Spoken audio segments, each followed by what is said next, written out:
Peek behind the curtain of the Softly Training Lab with the Softly Performance Podcast. The pinnacle of human performance is out there, and we intend to find it. All right, welcome to the next episode of the Softly Performance Podcast. Listeners, I'm excited today. We have another special guest. I've been wanting him on the podcast for some time now, and it's not that I was intimidated or didn't want to ask. It's just I wanted to find the right time to ask, and I found the worst time to ask, apparently, Steve, with all the media attention that you're being demanded for, given, let's say, public affairs, and his history as a PJ. Steven is PJ for, man, how long now, Steve? I was a PJ for 16 years, and now I teach the job I used to do. Great. So, long storied history there.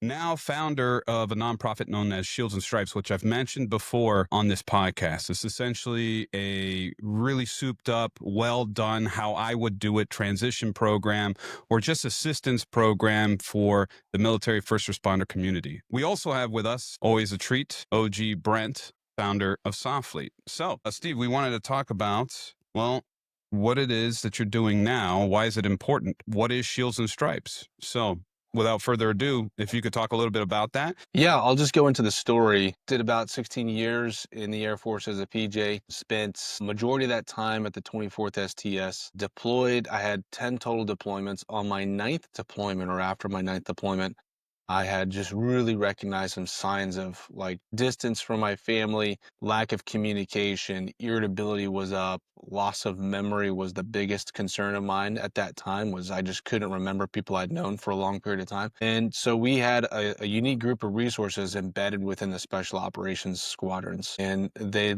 look very similar to what you would see in a professional athletes team or professional sports team. And so we had a strength coach, physiotherapist, dietitian, psychologists, pretty much all of those working together to keep us operating at a high level. And I had never asked a psychologist like, hey, like, what is PTSD? Like, why am I forgetting people? And for me, in that instance, just thinking logically, I was like, I got several TBIs, so maybe I had some CBIs. Let's take a look, let's do some cognitive testing, and then take an MRI of my brain. And they did an MRI and everything, and they're like, your brain looks good. Cognitive testing actually did really well, except for this one area, which it did okay, but not as good as the others. And so this area is particularly subjected to attentiveness. And if you have a poor attentiveness, you typically, it's an indicator of some significant PTSD in high-performing individuals. And I was like, well, I ain't got that. And so I was one day, I describe it in this way. I would rather be in a firefight than have to hear my kids screaming and fighting with each other and one of them get injured. Like I can control my actions in a firefight. I can't control theirs, and it's just overwhelming to me. And so in that time period, the only way for me to control that situation was to get loud, to get vocal, and even sometimes get physical. And so after one particular incident where one of my sons hurt the other one, and given my line of work, all I ever think of is the worst thing that could happen is he could have gotten killed because you did this. And so after I essentially punished them or, took care of business, I went downstairs feeling ashamed and very like, man, what are you doing? And then my wife had put them to bed and came down and sat next to me and said, well, like, hey, I don't want to make you upset and I love you, but your kids are really scared of you. And so that really I was already feeling like I have a problem. And now I was faced with it, especially with my wife telling me that. And I was like, okay, yeah, you're right. Like confirmation has been made. And so I got to do something about this. So I went to the psychologist and I said, what do people even come and talk to you about? Like, how do you identify what PTSD even is? Because I feel like I don't have it because I see what how it's represented in movies and TV shows. And I don't have that. I don't wake up sweating and like going through these weird, like revisiting old memories, flashbacks. Yeah, I don't have those. I think I'm just, dad and trying to do the things I'm doing. I think I'm a normal guy. And so I sat with her and started going through several of the symptoms and several of my prior missions and deployments and whatnot. And she's like, you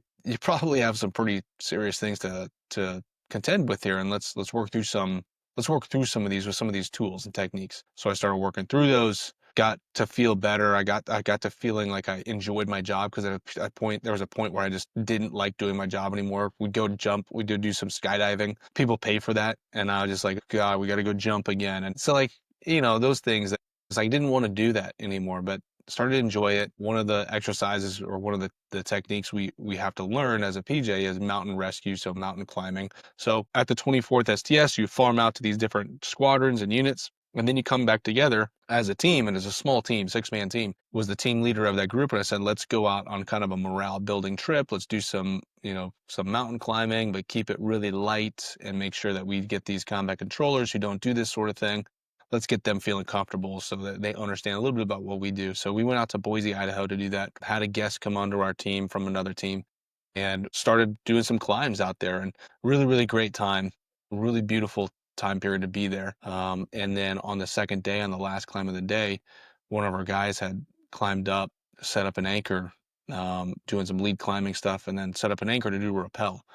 And we had just finished up, or me and one of the controllers finished up cleaning the other line, and said, like, I was ready to kind of clean up for the day, but then turned the corner and I saw them climbing already. And I was like, all right, well, what are we doing? They're like, yeah, we're just gonna climb up this and then rappel down there. It's like, it's about a 65-foot face. This will take about 30 minutes. All right, we'll be all right. So they started working two different lines. I was the last one up. As I got halfway up, the first guy started his rappel on a different line, got to the bottom, and then I got to the top, started talking through how I like to build anchors. I didn't see what Peter had built on his anchor, but the second guy started his rappel, and the first guy had already got down, so the assumption was that this anchor was good. Second guy started his rappel, got about halfway down, and the anchor failed. So you had one side that was held on by a nut, so essentially something camming and pulling together, so it just couldn't, it was wedged in there, and then a cam device that spreads open and uses friction to keep it in place. So as the weight was taken, one of the cams had fractured the rock, and it came out, shock loaded the other side, and broke the other rock. And so that guy that was on the rope fell about 30 feet, hitting the rocks below. But the guy who built the anchor was tied in to the top. And so the weight of the first guy pulled the second one off. And so he fell the full 65 feet. Me and one of the other PJs at top rappelled down as quick as we could, and then just started treating him. When we got to him, he was already in cardiac arrest, so we went straight into CPR, and then ultimately ended up having to do a surgical airway and then a field chest tube without the tube, so a field thoracotomy, and so drained out just a lot of blood out of there. We didn't have the blood to replace, and we just got on with 911 and tried to get a life flight there, but they wouldn't launch life flight because they don't know who we are. So we had to wait for the fire department to get there. We're about 400 feet in and about 250 feet up, so there was a long way for them to have to get to us from the fire truck. Once they got up there, asked some questions about life flight. They didn't have a hoist-capable aircraft, so regardless, we had to take them all the way down this little mountainside. So, and by that time, we'd been working for 25 minutes, and they put the monitor on him and pretty much showed me what I assumed what I was going to see, which it was an asystole, and he was dead. And so he passed away. And so that was a really difficult loss for me. I lost a lot of teammates and friends in the past, but that one, it was a guest on my team. So he's from another team. I was the team leader, and he was married with a young, almost 2-year-old, and his wife was pregnant at the time. And so that really hurt. It hit me deeply. And I wanted to quit. I tried to quit. I said, I don't want to do this anymore. And my boss pretty much said, like, well, you got to get home first, and then we'll talk about it. So got everybody home first. And then I said, I just got to pull myself off a team for a little bit and just like get back to center. So I did that and reused those resources that I described. And as I pulled myself back into center, came back on a team, and we went on a short notice deployment and went overseas and did our job, killed the people that needed killing, got home safely, and getting ready for the next deployment, and the accident investigation closed out. And so what they found was that there's nothing we could have done to change the outcome or to prevent it from happening. However, the DoD needed to hold somebody accountable. I was the TL, and they held me accountable, and they removed me from my position and from the squadron itself. And so they gave me 30 days to PCS, and that threw me back into another depression. And now I had a piece of paper saying, this is my fault. It says it right here. It says it's my fault, the thing I was looking for. And I essentially said, all right, well, this is it. Like, I'm not going to move somewhere else and do this job. Like, this is it for me. All the signs point to get out. And so I pursued a medical retirement with a diagnosis of PTSD. And on my way out, I started realizing, like, man, like, I was fortunate enough to have this access to care that I could just walk into a building, knock on the doors and just say, hey, I need help. Can I get some? And then somebody's there like, what do you need? Let's just take you in real quick, look at you, and then we'll start scheduling stuff by tomorrow. We'll just get after it right now. And there was no wait time. There was no, hey, let's check your paperwork. Let me see your ID. And by the way, like, all these insurances are good to go. Like, it's just, I needed help. And then they said, okay, I'll talk to you right now. And that kind of care doesn't exist outside of the soft world, outside of the elite sports world. And I wanted to bring that to everybody else. And in order to do that, is develop a nonprofit where other people were going to be able to pay for those services. So that was where myself and Dr. Jennifer Byrne founded Shields and Stripes, where she was able to take care of all the clinical aspects of what we do. And I was able to take care of, like, hey, this is what the outcome or the product should look like. This is the journey or the experience that somebody going through some of these challenges, this is what it should look like, where you have a strength conditioning coach, a physiotherapist, a dietitian, an occupational therapist, and a psychologist, really all to lean on. And everybody's working as a team. There's no silos. Everybody's looking at the individual as a problem set to solve together, and then give them the best care possible for the longest term outcome. And so that's what we do now. It's a 3-month total program. 3 weeks of it's inside of a pro performance facility, and then 9 weeks of it is telehealth, so that when they do their full reset and they redevelop a foundation, they leave there with kind of a guardrail to say, okay, this is what right looks like when you get home. So when you get home and all these changes happened and you fall, we don't want you to fall back into the old patterns. We want you to retain what you learned. And so that's what that telehealth portion is supposed to be. Once they finish that 3 months, they go into our alumni program, which we offer them other resources, because I believe there's no one size fits all. There's no one magic button. There's a bunch of tools like you have in a toolbox. And so we're a tool. Hyperbaric oxygen's a tool, plant-based therapy is a tool, equine therapy. So giving them and say, hey, here's a reputable source for you to go to. So that's a lot of me talking. Hopefully your guys enjoyed it. Hopefully the audience enjoyed it, but I'm here for more questions. Yeah, that's there's a lot of self-awareness in that story, which is very cool to see. It's cool to see guys that kind of went through a struggle and popped out on the other side, and then they do something about it for their peers, right? I've got the Shield and Stripes website up. My first introduction to Shields and Stripes was through Giovanni telling me, like, hey, I'm working with these guys. Yeah, I hadn't it's funny because sometimes when you're in the military, in SOF, there's these organizations that exist that you don't know about because you're not at that point, if that makes sense. Like, you're like, well, what do I do to transition out of the military, right? And there's the Honor Foundation that just exists for SOF guys transitioning. Right, and you're like, I've never heard of this. And then when you are transitioning, you start to hear about it, right? So I was Giovanni. I don't know if I think he's called me a frequent flyer at Exos. Like, I lived 20 minutes from the facility and I was deploying a ton. So I was there like all the time. Right. Over the years, and obviously became friends with Giovanni, and now we're working together. But I was on the other side, and he was telling me about Shields and Stripes when you guys were done. So anyway, I've got the site up. What's really cool to me is you guys take a similar approach to Sofleet and like a holistic approach to it, right? So you've got physiological therapy, physical therapy, occupational therapy. You've got physical fitness, meditation, and mindfulness. You have all of those things baked into the program because it's a whole system, right? So I think that, like, from my perspective, I've seen a lot of organizations that take an overly reductionist, I'm stealing that verbiage from Giovanni, but there's an overly reductionist viewpoint of PTSD, traumatic brain injury. Those are two very different things. They can manifest very similar. What's the symptoms? That's the word I'm looking for. They manifest very similar symptoms, but they're very different things, and the treatments are different. And I'll see a lot of guys that are just like, my favorite is that TRT is going to fix all your TBI and PTSD issues. And you're like, whoa, hang on. That's not that's a great Band-Aid for a little bit, but that's not even close to fixing the issues. Right. Diet being a huge one, sleep and recovery at Sofleet. We've been banging that drum forever. My my one question is, where do you see guys that are reticent to like go all in on the program? Because they probably hear like, yeah, we're going to bang weights, I'm in. Or they hear like, I'm going to talk to a therapist, I'm in. But where do you see the most reservation in the program from the guys? Yeah, it's very subjective. I think when we market this, when we put it out there for people to go, this is for you. People see the turf. I think there's just something about turf and doing exercises out there that people are like, I can do that. I can test myself.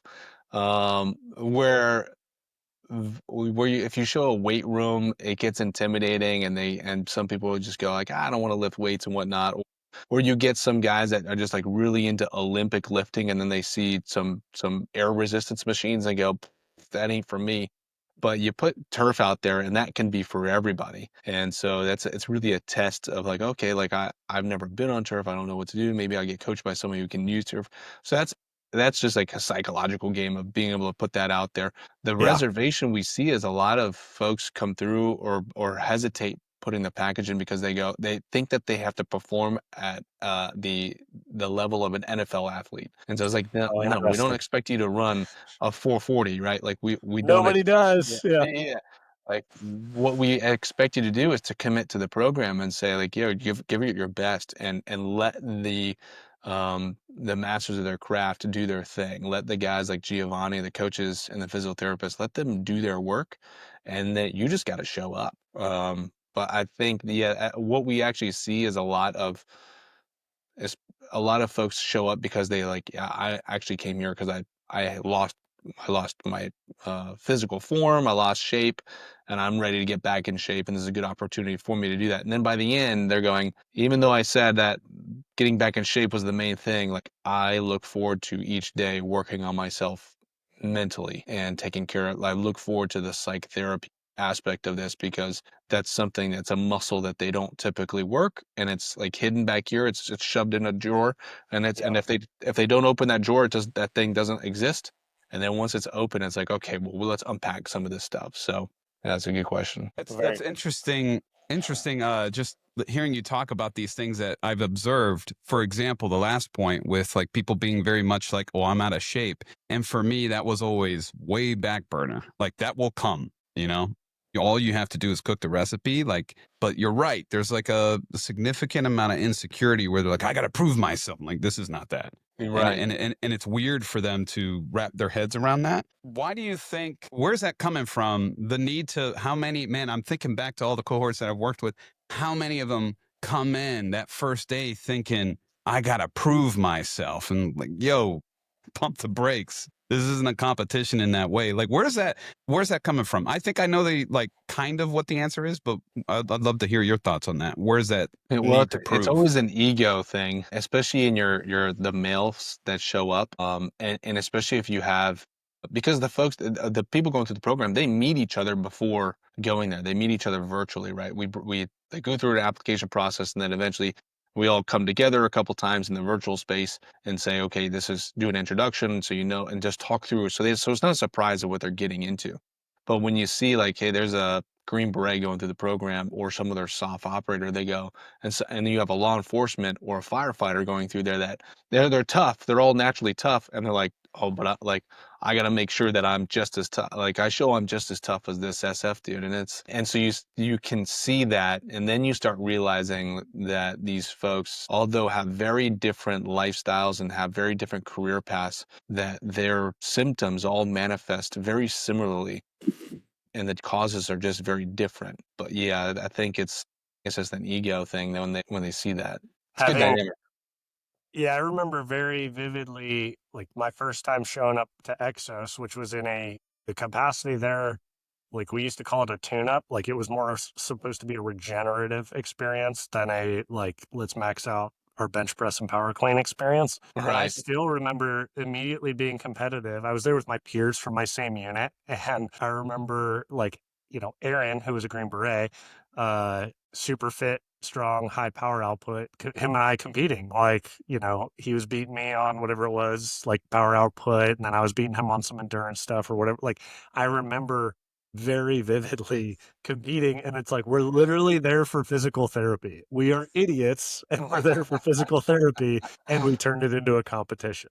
So I have a distinct memory of demoing a rotary push pull for power, and you got like a switch got, oh, coach, this much wattage. So, and I was half-assing it. I was just demoing. Oh, And yeah. I remember you put out some good, decent numbers. It's like, all right. I did it again, and it was significantly higher. I don't remember by how much, but you were like, what the fuck? Like, Yeah. which Yeah. is It's funny you bring that everything's up. a competition, right? Like, it's going to be. Right. And it always cracked me up too, because you have like top tier soft guys at Exos and they're next to NFL guys, and you're like, there's not even like, we are children compared to these guys. Like, Yeah. it's not even fucking close. In any power output or strength metric that you could do, right? Like, you could come up with the excuse, guys are like, well, we can, do it all day and run all day. And I'm like, dude, I guarantee if they flipped the switch and decided they were going to be endurance athletes, they're going to fuck us all up. Like, So pretty much yeah, this is guaranteed. so question for both of you in regards to that. Like, you guys are both former soft. And then keeping in mind, Steve, like Shields and Stripes as an organization, that archetype of the person who signs up for that. How do you contend with training? For me, it's different. I'm a coach, so I was already embedded in that environment. But when you're coming into that environment for the first time and you're training next to pro athletes, can you talk about the mental? And the reason I want this to be relevant for the athlete, or for the listeners rather, is like, you might find yourself taking advantage of a program like Shields and Stripes. And I want you to come in just more aware of where your head space is going to be at. So can you talk, both of you, but Steve, we'll start with you, about what it's like to train next to pro athletes? Yeah, so it's interesting to see. I wish my son could see it, because you see they spend a lot more time on the recovery aspect and the very specific skill set. So like I never really saw them deadlifting or like doing power cleans or shoulder presses. Was a very, like, if you actually watch them and on when they're starting up their warm-ups and they're walking and doing this with their arms, and you're like, wow, you guys look really silly. But it's by design, and it's getting every single movement or every movement and each ligament and tendon warmed up and ready for the explosiveness that they're about to put onto their bodies and at that age. So it's something that they've grown up with, well, especially high school, college, and into their pro sports career. And then you see these folks who have just been like just gutting through it. They are just, forcing their way through it, because just really, quite frankly, the academies or the different training schools we have, it was just be hard. Throw on, oh, you have 70 pounds, put 75 pounds in your ruck and then go. And so it's like, Right. we would just destroy each other, because it's all about who's more hard, rather than it's training smarter versus harder. So it's really interesting. I think I enjoy that when you see our folks or our participants go through the program with pro athletes there, because then they get to talk to them, and then they get to decide for themselves, like, are they good people or are they not good people? And some of them get surprised by certain people that they meet, where they go, they have a presence in the media, and the media will turn a story about something they may have said, and so they've made an assumption about who this person is. And then when they meet him in person and they talk to them, they get surprised and they go, wow, actually that person was pretty cool, and not quite how they were represented in the media. So I enjoy them seeing that aspect, and they can see behind the scenes of, it's not all about how much you can lift or how fast you are. Right. Yeah. What's that? You want my take on it? Yeah. I think that there's a bit of a gap in understanding of what it takes to be at that level. Like, I think most of us growing up, you're fed this lie of like, you can do anything you want to do if you work hard enough, and that just isn't true. Like, if you talk to my friend John Wilborn, who played in the NFL for just shy of a decade, his thing is genetics and geography. That's going to decide whether or not you can be a professional sports player. Like, if you're 5'5", doesn't matter. You're not going to be in the NBA, dude. Never going to fucking happen, right? And if you look at a lot of these guys, they've been freak show strong for a really long time. Like, they're the type of guy that walked in the gym day one, they squatted 315, and they're like, is that good? And you're like, you've never squatted a barbell before? And they're like, no, never. And you're like, yeah, that's good for your first day walking in the gym there, buddy. People train for years and never do that, right? Or 400 or whatever. I remember explicitly, I was training when I still owned a gym. I was training a former D1 football player, who hadn't played football in 20 years, and he was probably 100 pounds overweight, not exaggerating. And we were going through like movement foundation stuff in our back room, and there was Oli lifters in there. And he's like, "Hey, do you care if I try power cleaning?" And I'm like, "Well, when's the last time you power cleaned?" He's like, college. And I'm like, "Nah, I mean, you could try." And he's like, kind of power cleaning, kind of reverse curling, and gets up to like 250 or 275, like it was mid high twos. And he's like, "That feels kind of heavy now. Is that good?" I'm like, "That's pretty good, man. Like, let's stop there before you hurt." And like the dudes next to him were like, "What the fuck?" Uh, but it's more to highlight that they're a different human, that started. And some of those guys have incredible work ethic that a lot of people didn't have when it came to physical fitness. And so they've stacked genetics with a work ethic, and that's how you get, a true pro athlete. And I think it's very true. Like we got told a lot in special operations, like, "Hey, you guys are basically pro athletes. You rely on your job to be physically, or you rely on your physical capability to complete your job." The difference is the degree to which we take any one of those things and the necessity of that, right? Meaning I don't know if any of you ever seen a soft dude run a 5-second 40. I'm gonna be. This is good for the listeners. Probably Listen, not. no, and that was a deliberate. No, you're not fucking doing that. No, like If 5-second. you would, Like guys talk about a 4-4-40. No, like they're in the 1% of humans. I Like a never let him do it, 5-second dude. 40, it ain't fucking happening, dude. Like I don't know what crack No, you're smoking, but it's just not gonna happen.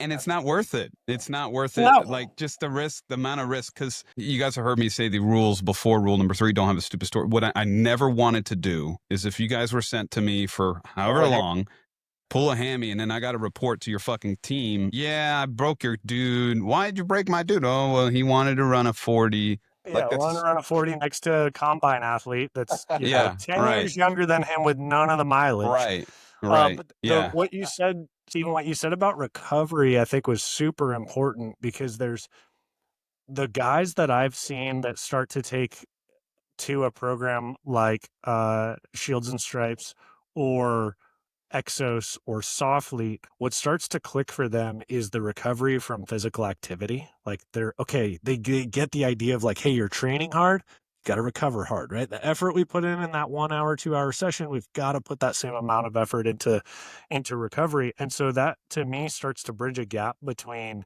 physical and mental health and wellness. So when they understand the idea of like, hey man, you thrashed your body, it needs time off.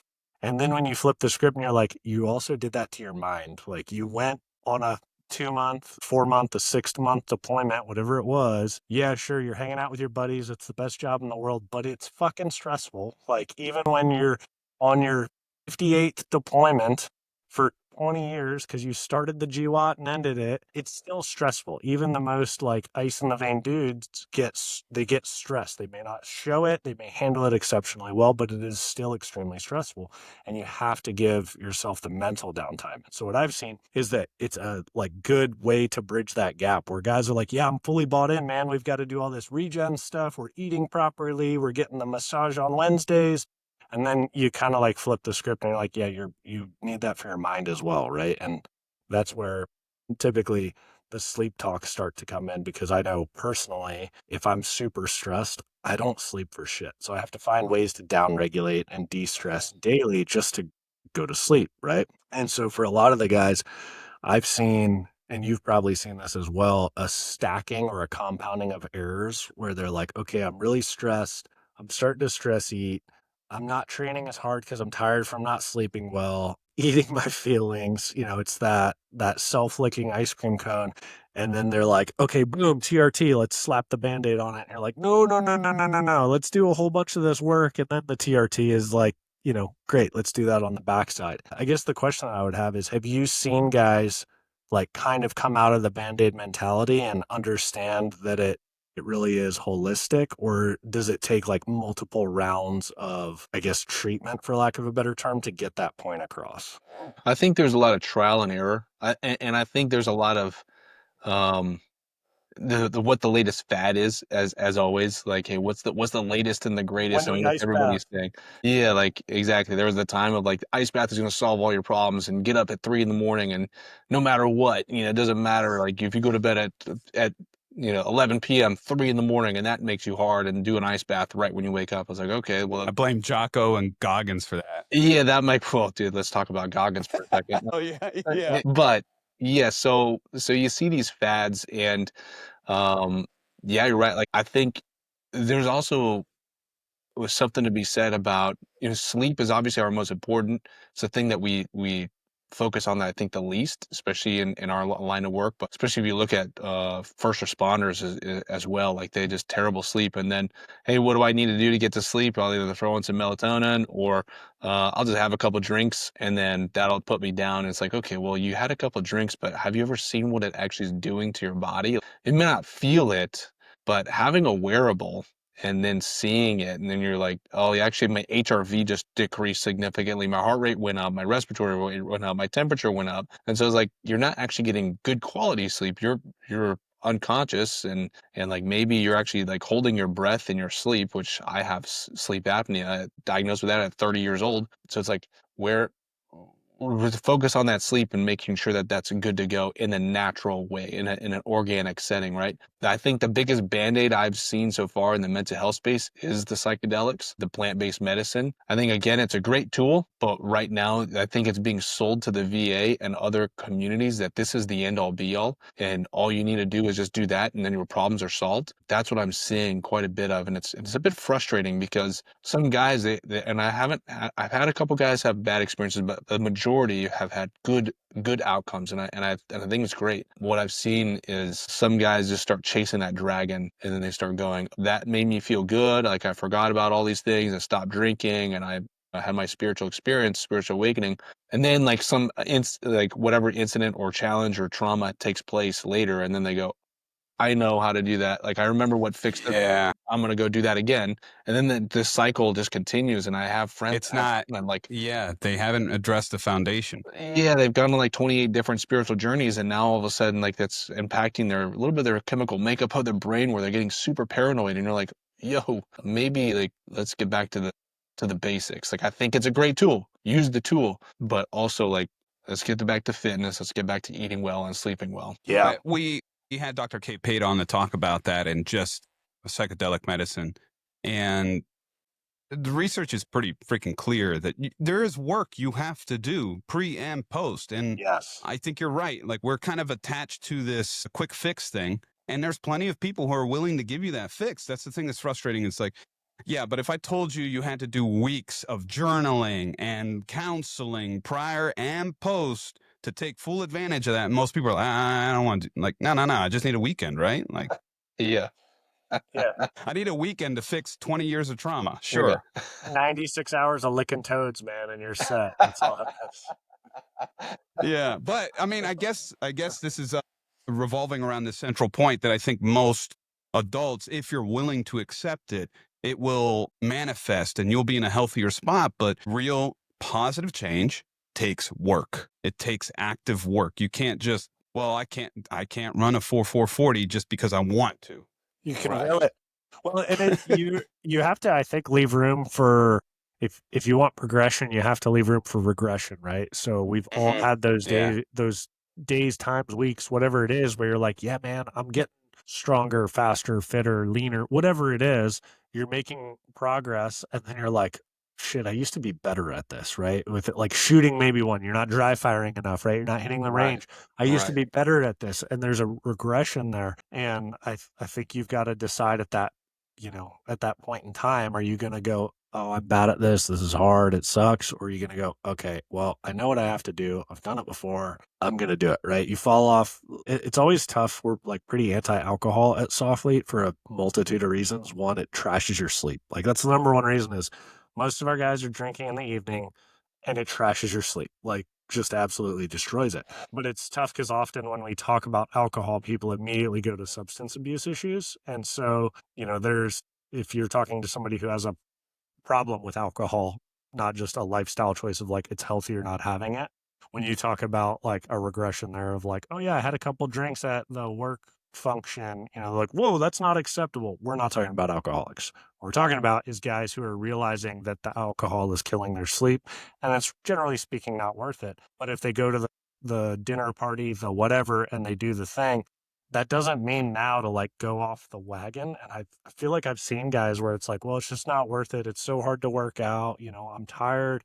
It's like, yeah, this is just a self-licking ice cream cone, man. Like you've got to snap out of it at some point. And like, I don't know if it's the motivation or the discipline. I think it's the discipline to go, okay, no, you know, I've got the roadmap from Shields and Stripes now. This is what right looks like. I did what do you guys call the actual training plan? So you do 3 weeks of like in the program, you do the 3 week in person. Do you call that a camp or anything, or do you not No, we really have just a name call it for that? overall just the Shields and Stripes program. Okay. We thought about naming it a couple different Yeah. things, and we tried to, but it also ended up confusing people.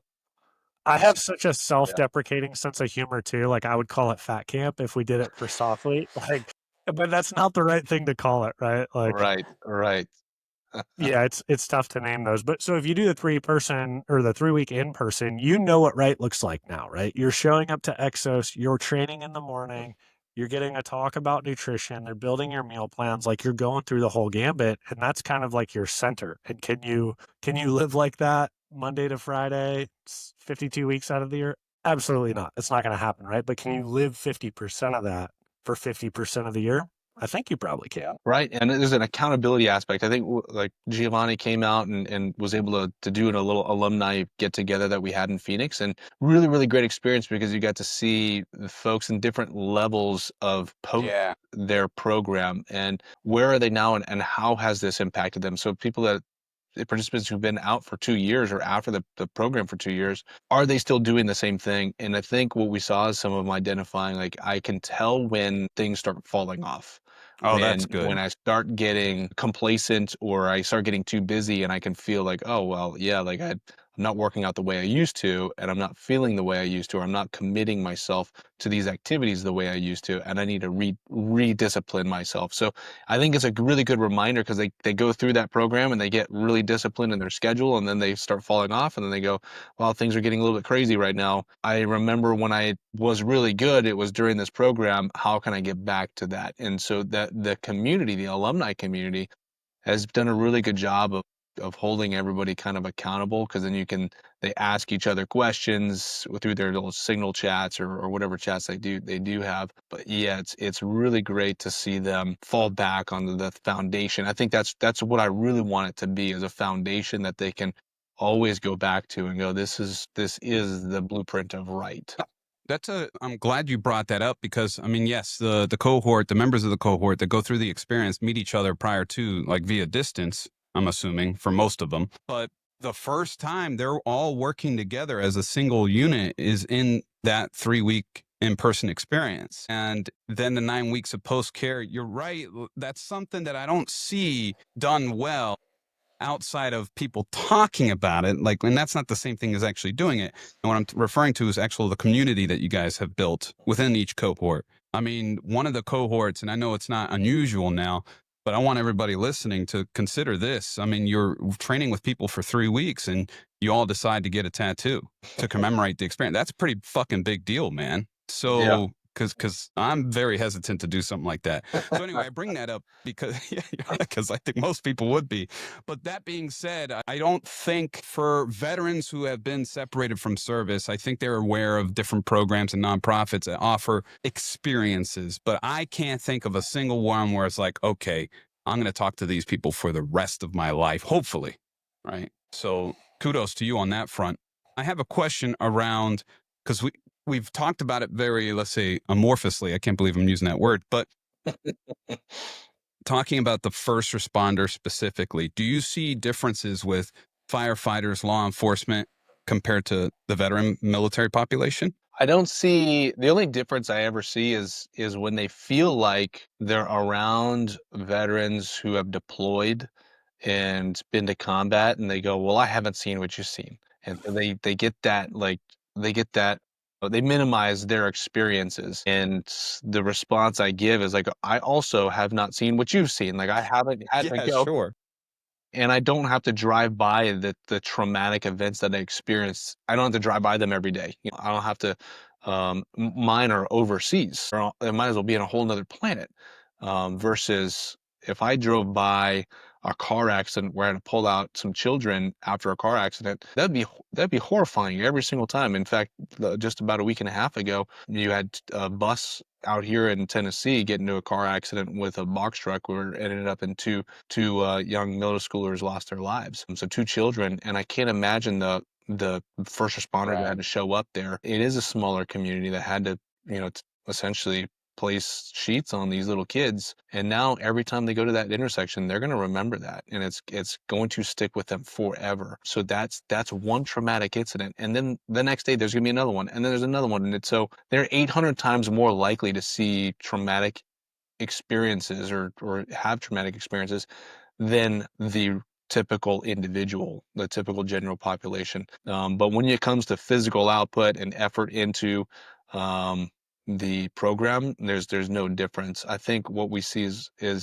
the other difference is an acceptance that it's okay to seek care within those law enforcement and first responder organizations. It's actually a little bit more difficult to breach those, to get into those organizations. They're very protective of their space, or they don't want to lose their personnel, or they say like, I'm good, I don't need it, it's not for us, or they say you're a pussy for showing up and getting cares. I think that narrative's changing a little bit, but it's certainly 10 years to 15 years behind the military. Oh, that's really interesting, because you'd think them being closer to the civilian spheres, like getting care, is more typical. Whereas with the veteran, it's more siloed. And it's, when I'm thinking back to my active duty, and I was not special operations, going to see a psychologist, I remember I did, but it was a lot to do that. It wasn't super easy to just walk in somebody's office, knock on their door. Right. And I think the other aspect is when you do that, especially in the first responder world, there is no protection. So you say, I have a problem, and then they go, oh, you got a problem, you're no longer allowed to do the job. And then you Yep. now are riding a desk. And so you see that especially in the special operations world, it was a big problem until they started recognizing like, hey, maybe all of our guys have some problems that they need to work through. Let's not sideline every single one of them. Let's give them care while they're in service. Let's keep a good track of it, and then just keep them deploying. And then, yeah, that'll be a claim that they make when they leave there. But right now within the law enforcement and first responder communities, you see a lot of them not seeking care because they're afraid they're going to lose their job. Yeah, And then by you that see time that. go ahead, Brent. Sorry. I was gonna say you see that a lot in like fire service and law enforcement, where like they will lose their job if they seek care. I feel like in SOF, we kind of recognize that when you pull a guy out of a team, you pull him out of his like immediate support network as well. So even if this dude is in a bad way, pulling him out of the team is like probably the worst thing, unless he asks to leave the team. It's probably the worst thing, right? Like, hey, this guy's self-identified an issue, but asked to stay in the game. Maybe leave him in the game. Maybe he doesn't deploy necessarily, or he like goes through the workup. But I think pulling him out of his immediate, 10, 12, whatever the small team is in the military, even infantry side, I think that we've realized that's a bad idea. The caveat to that is often with service members, they don't self-identify the issue. The issue manifests often in the form of like a DUI or Yeah. whatever crazy shit happens, and then they're immediately still put into the corner of like, you're guilty till proven innocent in all of those worlds.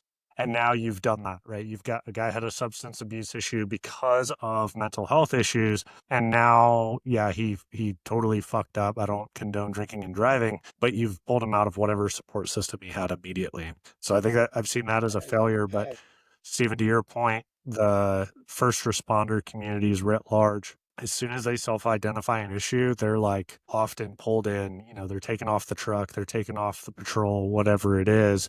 And that's, I think, largely a cover your ass thing for the agency, so that they're not behind the wheel, liquored up and smash into somebody and get sued or whatever it is, right? To me, from the outside looking in, because I have so many close friends in that world, it feels very much like a cover your ass thing on the agency side. Right. Yeah, and you bring up, I'm glad you brought up that point, is you see I know some very talented, very decorated warriors who have done some incredible things for our nation, who end up getting either a DUI or getting arrested, or get these other things happen to them.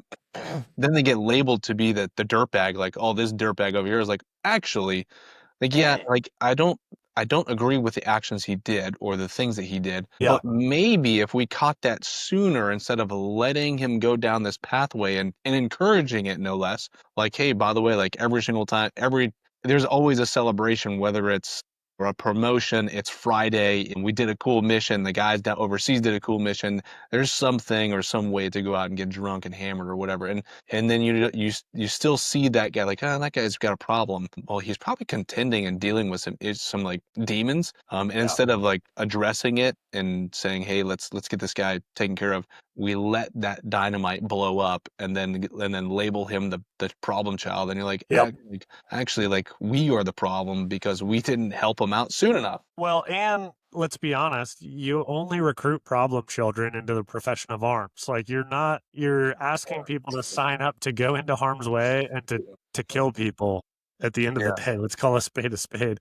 You're not getting Boy Scouts typically, even if they were in the Boy Scouts, right? Like it's gonna be guys that showed up with problems just, frankly, as a prerequisite to do the job. So it's it's an interesting duality there. I know we're starting to bump into time, so I wanted to let G ask any final questions that we get out of you, Stephen, before you go. Yeah. Thank you, Brent. So 2 questions. Well, first one is, what do you want the listener to know? So most of our listeners are military first responders.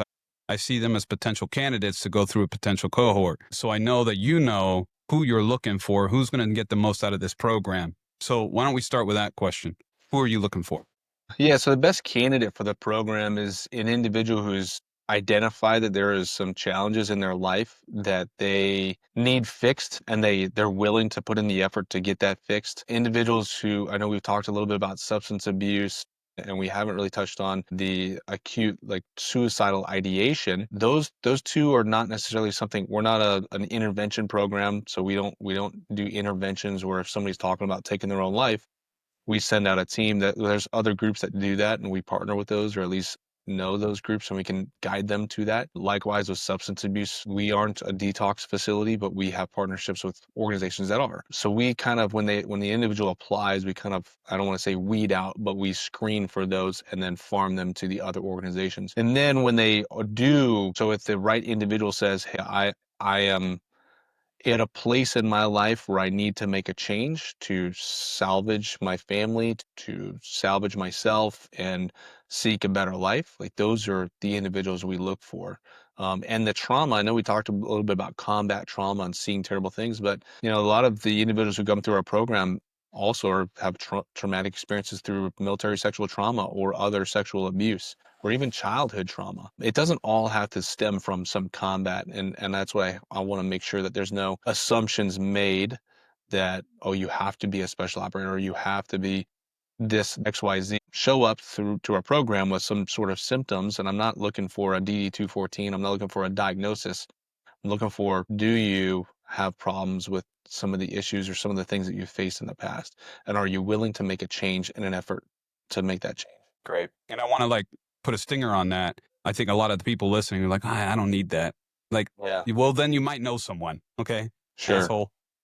You might know someone that hasn't been listening to this podcast and might benefit. Steve, how can people find Shields and Stripes and you? Yeah, several different ways. We do have our social medias out there, on Instagram, LinkedIn, those types of channels. You just Google search Shields and Stripes. And then through our website, www.shieldsandstripes.org, you can find us out there. Take a look at our program for yourself. There should be some impact data on the things that we've done, partnerships that we have, especially with wearables like Aura Ring is a really great partnership that we have where we can track that data. And then if you want to apply, that application is going to be on that initial landing page in the top right. So we do open up in specific windows. We do have to fundraise to be able to open up the application. So it costs about $20,000, give or take, to put somebody through the whole 3-month program.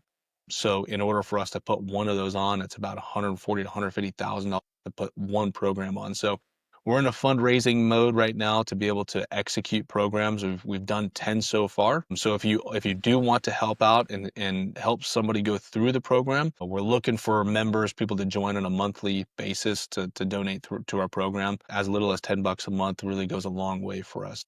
There's ways to do that as well if you do find that. All right. Thank you so much, Steve. Brent, did you have any last parting words, questions? No, let's just figure out how Softly lend a hand with what you guys have going on, and we'll figure that out. Awesome. Yeah, I think there's some opportunity there. I've heard good things. Yeah. Okay. Well, great. Well, gentlemen, that's going to do it for us today. Listeners, thank you so much for your time. Please check out Shields and Stripes with our guest, Stephen Nisbet, founder, and Jennifer Bryan from, what is it called? 5x5, is that right? Yeah, guys Jen have heard Byrne she runs 5x5 on her personal side. Okay. All right. You guys have a great day and die living.